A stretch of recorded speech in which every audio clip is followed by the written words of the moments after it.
What is going on, guys? I have a very special video for you today. I get to sit down with one of my favorite humans in the entire world, Cory Jackson. He's been a dear friend of mine for almost 2 years now. We recently went away to Colorado for a bit of like a friend mastermind kind of weekend. And I got the chance to sit down with him and interview him and chat all about what he's building with his amazing business, RevHaven, along with some of his amazing mindsets around leadership, culture, sales, agency scaling game, and so much more. This guy is an absolute gem, and most people don't know who he is. For years, Cory has not been on social media, just building incredible businesses behind the scenes, and he's now finally emerging into the public and sharing his knowledge with the world. And so I'm so blessed to be able to have this interview with him, record this time period of our lives together, and just kind of share an incredible conversation that I had with a dear friend. For those of you guys who do not know, Cory Jackson is founder and CEO of RevHaven. They're basically a done-for-you full-service agency, you could say, that offers fractional sales management, lead generation, ops, recruitment, and so much more, building amazing things, working in the IM space. On top of that, Cory is probably one of the most humble and successful people that I know, and has so much depth to him. And so you're going to see a little bit of that between his humor and his passions and the business talk that we get to chat about. Just so you guys know, this man has collected over 50 million in cash collected in his sales career. 50 million in cash collected. This guy's an absolute machine. So I promise you this is going to be so valuable. So sit down, throw on, I was going to say throw on music. That doesn't make any sense. Grab some popcorn, sit down, and enjoy this conversation with Cory Jackson. So first off, Cory, stoked to be here with you, brother. This is awesome. Where are we? Basalt, Colorado. Basalt. Colorado. Right outside of Aspen. At this sick Airbnb on a little boys trip, and blessing to have a chance to ask you some questions. So we'll start off super simple. Who's Cory? Wow, that's simple. Yeah. Okay. Tell me who you are. I'm the founder of Revenue Haven. I don't really know if that's like an identity trait, though. But you've been in sales for a long time. Now I help other people grow their businesses in a done-for-you format, essentially. Okay, Yep. Cool. Also like riding bikes, racing cars, eating meat, man shit. But just here to have a good time. Okay, cool. So we'll go off that a little bit more. What do you mean by like businesses? Who do you work with? What do you guys do exactly? You do a lot, so give us a bit of a breakdown. So by businesses, most of them are in the internet marketing space, whether they're high-ticket coaches or agencies for the most part. We have worked with a couple of like SaaS companies and AI companies and like 3PLs and things like that. But for the most part, they are in the IM space. Okay. But we do everything from like done-for-you sales management, done-for-you lead generation, done-for-you operations, and then we do have a talent placement agency, mostly setters and closers, but we've done a handful of like CSMs and account managers and media buyers and things like that as well. Okay. But yeah, that's what we do. So everything. Everything. No, I mean, really I know that you've probably heard me talk about this before, but a lot of business owners, when they start as the artist. Like they're really good at the thing that they monetize initially, right? So a lot of agency owners are really good at running paid media or something like that, and they don't really understand how to do the rest of the business, right? So what we try to do is handle the rest of the business to allow the founder to stay the artist. Cool. Why, like, I know originally you started with just Sales Haven, and you were just doing like fractional sales direction, management, training. What made you start to stem off and add operations and lead gen, recruitment, all this stuff on it? What was that kind of trigger point? That's a good question. We created our own problems. So like as sales worked really well, either marketing couldn't keep up, or marketing would start to pump and sales would pump, and then fulfillment would just like fall apart. Yeah. And we had a handful of times where we churned really, really great sales reps because the entrepreneur couldn't keep up with marketing. And then on the flip side of that, we had to like pause selling on a few offers so that they could have like a week or two to catch up on all of the fulfillment. Totally. And I just got tired of waiting for the entrepreneur. Yeah. So I was like, we'll do it. Yeah, solve your problem. That's awesome. Yeah, so you guys can move way faster that way. Yeah. Okay. How long has it been now since time's going by so quickly? So how long has it been since you guys started to add all these other layers onto the business? It was about November, December of last year is when all of the rest of these entities started to come into play. So call it like 7-8 months. Okay. Now, I got a really important question that I know everybody's really curious about. So you sit on the toilet, okay? Yep. You grab your toilet paper. Yep. Folding, or are you bunching? Neither. I use wipes like an adult. Stop it! Like dude wipes? Yeah. like an adult. But you have to fold them still. No. No? Just open hand, open wipe, and just grip and rip. That is the first time I've asked hundreds of people that question. The first time anybody's ever said that. Yeah, wipes all the way. If you're not using wipes, like I don't know what to tell you. Are you using dude wipes specifically? No, a different brand. Okay. Fine. Okay, so this is a selfish question. I've had the blessing of being able to spend a lot of time with your team. You have like the most incredible, high, like drive, unbelievable, talented team that I feel like you've pulled in from all walks of life to make this like Avengers team of like everything you do.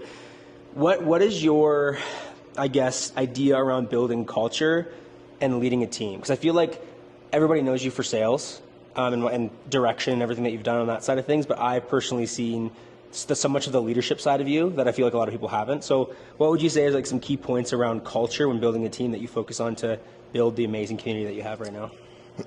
It's ownership of outcomes.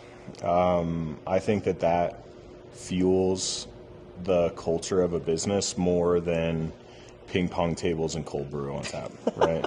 Yeah. Like a lot of people, when they churn out of a position or they move from one company to another or those kinds of things, yeah, compensation is for sure part of it. Like I'm not negating that at all. Yeah. But it's because they get bored or they're not challenged or they do all the work and get none of the credit. Yeah. And it's being able to empower your people with the sometimes like software and tools and things like that, but also just like with the education, and I might be chastised for saying this, but a little bit of the freedom for messing up. Yeah. Right. Failure is going to teach you so much more, so much faster. And I think that a lot of founders don't allow their teams to fail, which means they don't allow them to go through that learning process. Yeah. Which then means that like they are involved in like every single area of the business. Yeah. Because nobody on their team can take ownership of outcomes. And it keeps people stuck. 100%. I've witnessed it firsthand. It's never fun. So on the practical standpoint, when it comes to like, do you guys have any routine on a weekly basis or even like a quarterly basis that you guys implement to build like team connection, team cultures, or anything you guys do? Yeah. So our I call it like our cabinet meetings. Cabinet? Yeah. Okay. So like the president of each department, so like leads and ops and talent and like myself, we meet 3 times a week. Just to make sure that communication is really streamlined from department to department, especially for clients who are on multiple services. Yeah. So we do that, and then one of our core values in our business is radical candor. That's so on brand. Yeah. So we just, I mean, sometimes it's like everybody put your mouthpiece in, like we're just going to fight for 30 minutes until we come to a resolution. Mm-hmm. But it's all done out of like love and empathy and progress of like the business. So like nobody gets offended, which is amazing. Incredible. Each department meets as well. But then on Fridays at, I think it's like 3 or 4 o'clock Central, we do team-wide happy hour. Sweet. So we come in, you can bring beers, whatever, like it doesn't matter. And we don't talk about work at all. So if somebody brings up a work subject during happy hour, everybody on the call will boo them, which is a lot of fun. And I get to like really get to know my team and the things that are important to them that work is fueling and providing for. Yeah. But it's also really interesting because there's huge elements of vulnerability that happen in that call that I know that the leaders on my team, myself included, don't see until we're on that call. Yeah. And any founder is belligerently ignorant if they think that their personal life won't affect their work life. Yeah. So it's cool to like see the wins or the trials that people are going through in that side. And then quarterly, every quarter we do an offsite together. They go meet up in person. Yeah. Sweet. What do those weekends look like? For the quarterlies? Yeah. I mean, anything from playing ping pong to drinking in the pool to Andy, one of the guys on my team, is like an amazing chef. So he'll like sing and like cook food for everybody. And we just kind of hang out. And some of it is brainstorming where, you know, we definitely do some work where like we're all in the same room and we can collaborate and shorten the communication cycle on certain things. But a lot of it is just hanging out and getting to know each other. Cool, for sure. How big your team? We got tattoos together too. Yeah, that's pretty sweet. How many bosses take their teams to get tattoos together? How many team members do you have right now? 9 core members of Revenue Haven, and then on our marketing team with like the strategists and media buyers and things like that, we're 20. Okay, cool. Something that I know you from originally. So we originally met at Bad Marketing when Ashton and the Heman Group merged with Bad Marketing, or became Bad Marketing. And then you eventually chose to go and start your own business and kind of take off. So I know you from like the sales side of things. Yeah. So I want to dig into that a little bit. This is a stat that I think is crazy. How much cash collected have you collected in your career? Just over 53 million. 53 million in cash collected. Cash collected, yeah. That's wild. So I know a few of the offers, like you've done a fitness offer, info. Like what are some of the industries that you've sold in? Yeah, fitness, info, agency, corporate as well, like big corporate offers. Some stuff in the finance space too. Real estate as well. Yeah. Real estate offers technically in like the info done for you space as well. But yeah, I mean, I've sold almost everything. I haven't done door to door. Okay. Haven't sold cars either. Okay. So like the 2 worst sales jobs? They're tough, man. It's just getting your teeth kicked in every day. But other than that, I've pretty much sold all different kinds of offers for sure. Do you have like a favorite offer that you've sold on that you kind of remember back like enjoying? Was there like any type of business that you worked for that stands out? My favorite type of offer to sell for is agency. Yeah. Where I made the most money was info. Yeah. But it's at least where I was selling info at, it was like a pressure cooker. Yeah. Fair. So it was funny, like the building, I was telling this to somebody the other day, the building that info offer was in was like an in-person info offer, sales pit, everything like that. But it was such a pressure cooker that when I went back into that building, it must have been like a year and a half, maybe 2 years later, my Oura Ring registered my resting heart rate go all the way up to 110 beats per minute because I was having like PTSD walking back into that building. Just wow. Yeah.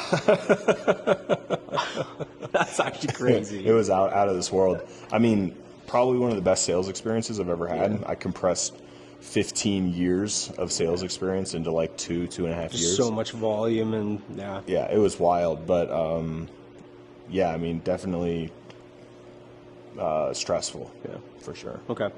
Now, a lot of my audience is in the agency space, and a lot of agency owners that are like owners selling in their businesses still.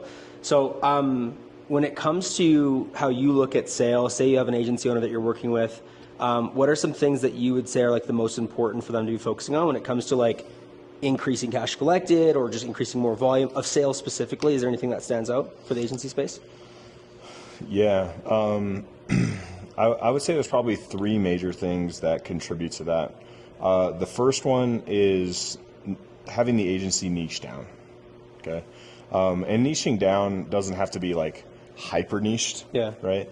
Like local lead gen is like pretty niched, but being like I only service like tires in this zip code, that's too much, too right? Niche. But yeah, niching down first, because the second thing is you have to be able to make your calls repeatable. Yeah. Which I know that you help them with, like the frameworks and things like that.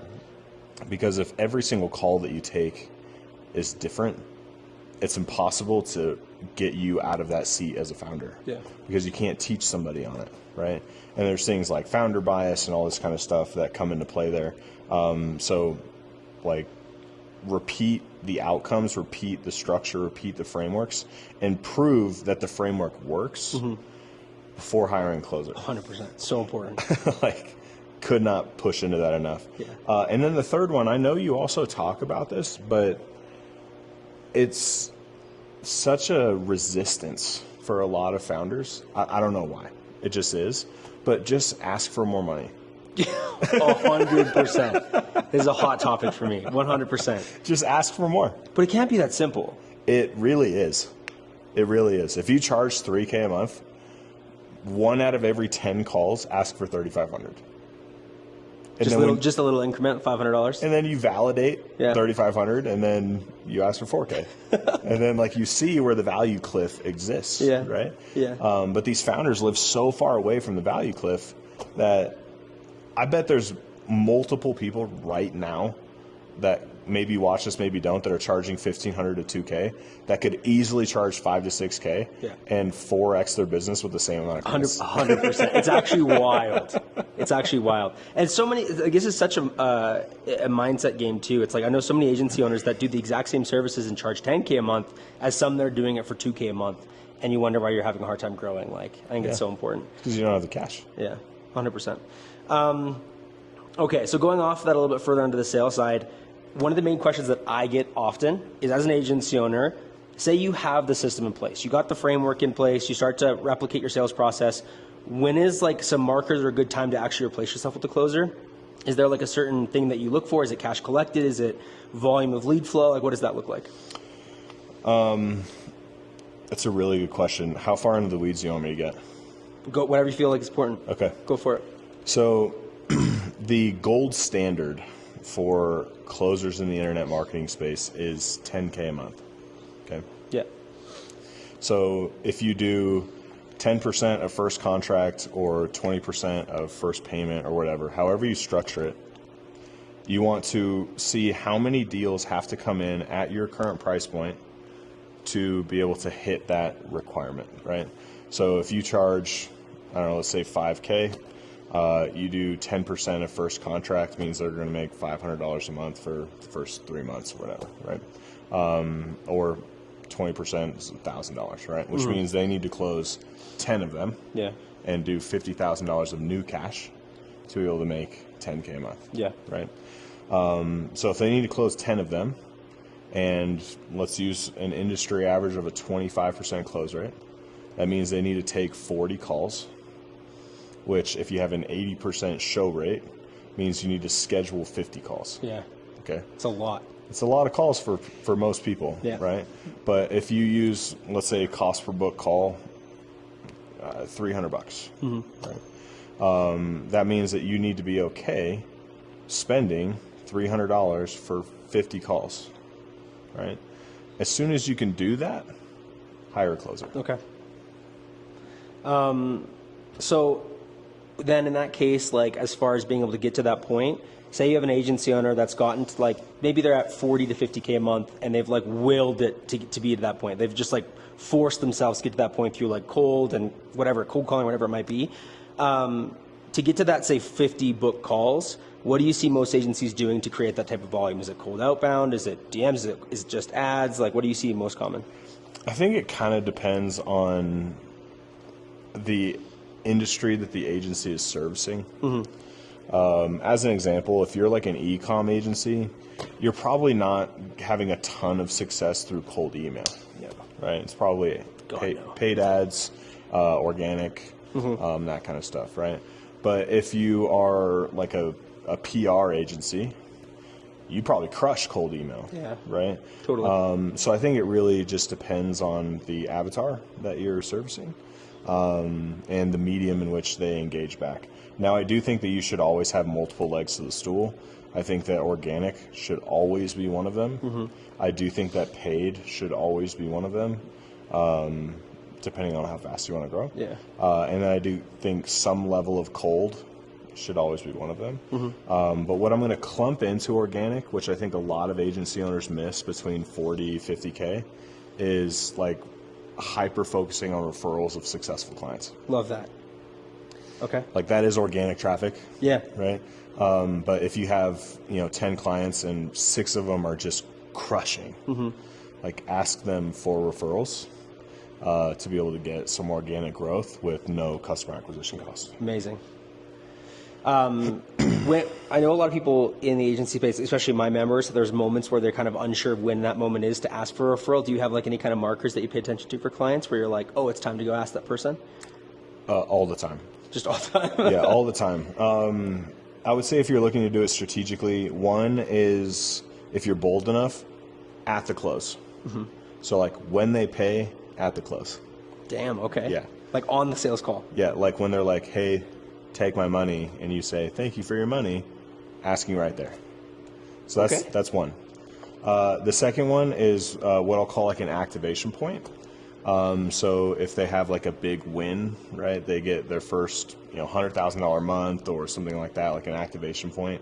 And I would schedule those out, like what are the activation points? So 100K, 150, 200, like those could be different activation points where you could ask at each and every one. Or if they have a personal win that because the business is doing well, they were able to accomplish. Okay. So I like that. Buying a Rolex or something like that. Some of those cool milestones. Yeah. Okay. So a lot of, I know the teams that you're working with often are larger teams. There's one more. Okay, I go forgot. for it. Let's Sorry, hear it. I don't want to miss it. Some agencies will have a client churn because they bring it in-house. Okay.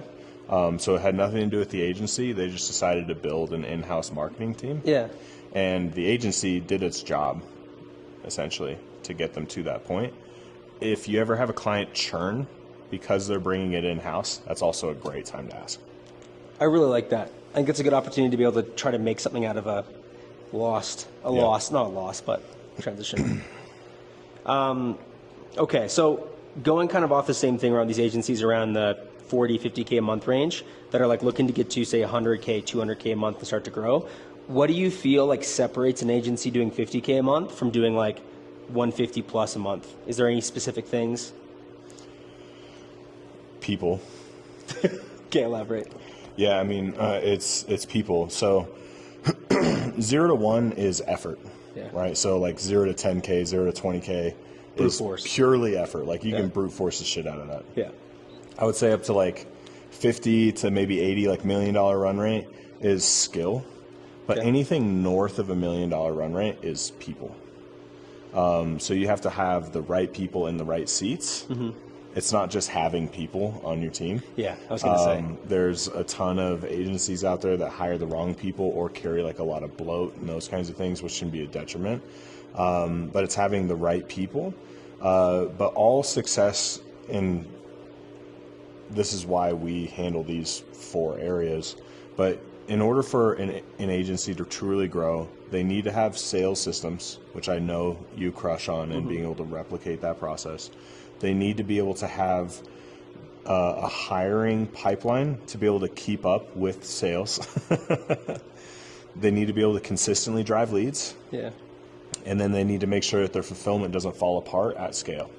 As long as they can do all of those things, which I hope to God is not the founder wearing 4 of those hats, hire somebody, dude, who's better than you at that thing, is like what will essentially help you grow.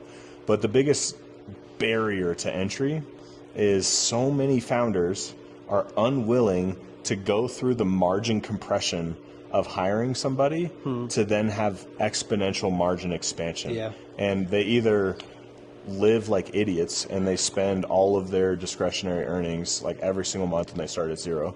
They don't have a war chest or those kinds of things. Or their operational expenses just get out of control because like they're trying to do too much with too little. See it so often. Yeah. But hiring that person, go through the compression, pay for A-grade talent, and then go through exponential margin expansion by having those people on your team, and hire people who are better than you at that thing. Because if you are the best at that thing in your entire company, you become the ceiling. And the company can't grow past you. 100%. Yeah. Okay, so a bit of a different turn because I'm just genuinely curious now because I'm looking at your tattoo. So when I first started to work with you, you mentored me through your sales program, which is Silverback. Where did the Silverback come from? Where does like this gorilla come from as your brand? Because like if anybody hops on a call with you, they're going to see gorillas all over the back of your office. You have a tattoo of it on your arm. It's in your branding. Like, walk me. Where's that? Where did that come from? I wish the story was really cool, but it's kind of not. When I played baseball in high school, my coach, Scott Fullerton, basically told me, like one day during practice, he was like, "You kind of remind me of like a silverback gorilla." And I was like, "Thanks." I was like, I don't know what that means. Like, okay, like what are you talking about? And he said, "You're super calm and chill, but I know if I get in the enclosure with you, you'll rip my arms off." It's a great story. So like that has been it, like forever. So that's where it comes from. You ran with it. Ran with it. Hardcore. Man.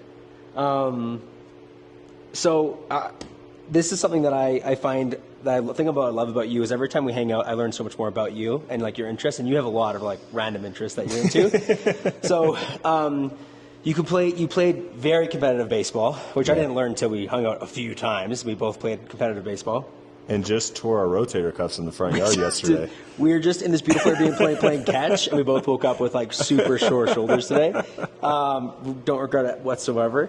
So other than playing competitive baseball, what are some other things that you're passionate about outside of business? Because I think a lot of people just know you for doing kick-ass things in the business space. Yeah. I ride bikes. That's probably one of my favorite things. I do have a race car, which is a lot of fun as well. You have a race car? Yeah. See? Yeah. I don't even know he has a race car. What kind of race car do you have? It's a G35 Shell, V6, 4.4 liter, bored out, AMS performance, roll cage on the inside, 5-point harnesses, the whole thing. Did you track it? Yeah, track it. Laguna Seca is where I track it. No way. But I don't know, I like to go fast. My dad's a pilot, so one of my favorite things to do when I go visit him is to just go up in the air with him. It's a lot of fun. He has a little tail dragger, which is cool. It's like a little propeller plane, which is a lot of fun. Cool. My parents live out on a lake, so all water sports, jet ski, boats, water skiing, wakeboarding, tubing, tube wars. You ever do tube wars? Tube wars are bad, yes. Tube wars are super fun. Of course. Got two great dogs as well that we just kind of hang out. They're big and lazy, so it's a lot of fun. I live in Nashville, though, so great music and food scene out there, a good group of people, so a lot of dinners and things like that out in Nashville. And then I like, working with, having friends that we have random Slack channels where we plan trips over the course of 25 minutes. If you guys want to hear the most internet marketing thing of all time, we had a group Slack channel before a group text, which you're right. You're absolutely right. Yeah, it's insane. That is kind of crazy. But yeah, it works. Dudes, Slack channel. These guys, James is behind us. He's refusing to be a part of this interview, but we made this group chat, and within literally 25 minutes, this Airbnb was in the chat, and literally 10 minutes later was paid for. And then we found out later that it was 4 hours away from the Denver airport, and it's been a great adventure so far. It's a lot of fun, but wow, you can't see that in Denver. It is insane. I'm going to add B-roll into this, but I'm probably not. But fair. It's gorgeous. Yeah, fair enough. Yeah, fair enough. Okay, now one thing you didn't mention that I know you're very passionate about, sneakers. Yeah. You are a sneakerhead, to say the very least. What is your favorite pair of sneakers right now? The invisible Jordan 1s that I'm So you're wearing wearing right them, now. yeah. Favorite pair of sneakers. I started to get into some more designer sneakers recently. Louboutin makes a really cool skate shoe that I like. Got it in a handful of different colors and things like that. Those are probably my favorite shoe right now. How many pairs of shoes do you have, do you think? Just in my office, or Yeah. like total? Total. Roughly. Maybe 100. Damn. And one thing I do love about you, actually wear your shoes. I do. You actually wear your shoes. Yeah, I wear my shoes. I don't flip them or anything like No. that. I definitely wear my shoes for sure. I feel like that's your main source of like where you spend your money. Yeah, I mean, I look homeless otherwise, and then I wear some like outlandish pair of sneakers. Yeah, you're the most modest yet bougie person at the same time that you could ever see. 100%. Yeah, it's a juxtaposition. 100%. Yeah. All right, now something that you've really impacted my life on is, or as of recently, is just constantly like self-development around reading books. Yeah. I hate reading books, and you've forced me to over a year now plus of convincing me, and it's been massive. You read a lot of books. A lot of books. What's some like, I guess, what are books you're reading right now in this stage of business that you're in? Like, what are you currently consuming on a daily basis? I'm reading The Great CEO Within right now from just personal development. It's a very tactical leadership book. I studied for years and years and years on sales, but in my role now, I need to develop more as like a leader. So that's what I'm spending a lot of my time doing right now. Never Give an Enemy at the Seat at the Table is also a very, very good book. Okay. And The Thank You Economy, believe it or not, I got some really good value out of. Thank You Economy. Yeah.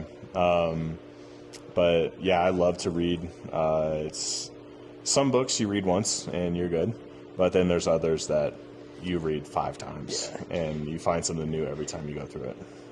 So this is totally a Tim Ferriss question from back in the day. It's coming up. Is there one book that you've gifted more people or suggested more people read than any other? Super Thinking. Super Thinking? Yeah. And you have to read that next? It's so good, dude. Super Thinking is the book that I have probably suggested to more people or gifted to more people than anything else. It's Ashton actually was the first person who exposed me to it. Okay. But it's a book that has like every mental model that like exists in the world. And as we go throughout our life, I don't know if you know this, and it would be weird for you to think about, we literally just move from one mental model to the next for how we process like our surroundings. From when you wake up to when you make food to when you make a big financial decision to when you book a trip to like, it's literally like one mental model to the next mental model to the next mental model. And it's just like a string of them all connected that we call like consciousness, which is interesting. But in sales and leadership, especially, when I read that book and I could understand the mental model that you were using to go through and make your decision, it made it so much easier for me to empathize with the mental model, but to know how to sell against it. Yeah, I was going to say, it takes your advantage as well. It was, I mean, it's and one of those books that I've read like 4 or 5 times. Okay. It's fantastic. Do you read physical books or do you listen to books? Oh, I read. Okay. I actually read books. Yeah. Damn. I actually read. Something that Cory says to me every single time I see him, which is read a book. Read a book. So I've been really enjoying watching you like take leaps right now with your business. Moving forward with like Rev Haven in this next say year, 2, 3, 4, 5 years, what's the big vision? Where are you working towards? I mean, we're working to exit. Okay. That's really kind of our big vision. Ideally, I would love a strategic exit to a Big Four. Yeah.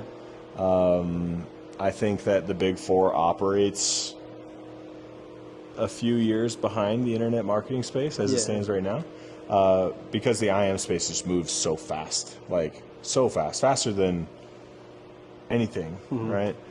You and I are very intimate with ChatGPT and Claude and Midjourney and DeepSeek and like all of this stuff. But if you were just to like walk into a random HVAC company, they're like, I don't know what the fuck you're talking about. 100%. Right? Which is scary. Weird. Yeah. Right? Yeah. Which means that information disparity is going to grow rapidly, which I think is going to be really interesting to see how that affects the economy. But it's that's why they operate so much further behind. Yeah. Right? So I would love for them to come in, get like a strategic stronghold on client base for servicing this industry as it continues to grow. Okay. So there's been a bit of a theme that I'm finding with a lot of guys I've been talking to around growing business, the long-term vision. I'm noticing some people in my circle getting away from the idea of an exit to build like a machine that can grow wealth long-term, and they can leverage that to grow other businesses. Why for you are you looking for specifically an exit? Is there like what are you going to do after that? Do you have a plan for that? Or is it just kind of like I want to work like crazy, hit a certain marker, and then just disappear? The latter. Yeah. My goal is to get a dumb phone as soon as possible. Like, I want to... You could probably do that now, bro. Your phone's been on silent for the last like 3 days. I know, but like I still need like Slack and things like that, you know? But yeah, I want to have a flip phone, like Nokia, ASAP.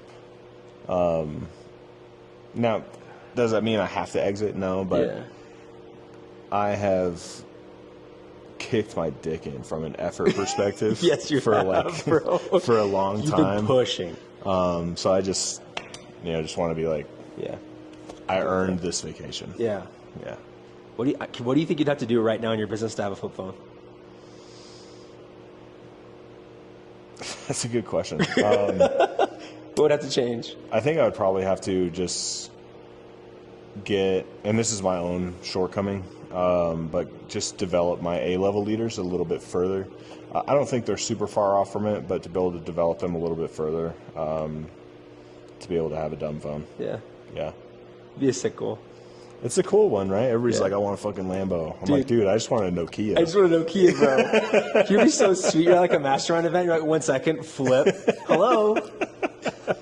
Can't even text you. No, dude. I just, man, I want to delete Slack and email and all that shit off my phone so bad. 100%. So yeah, the goal is a dumb phone. Okay. Now, obviously, getting to that point, you need to be able to continue to grow and bring on more clients.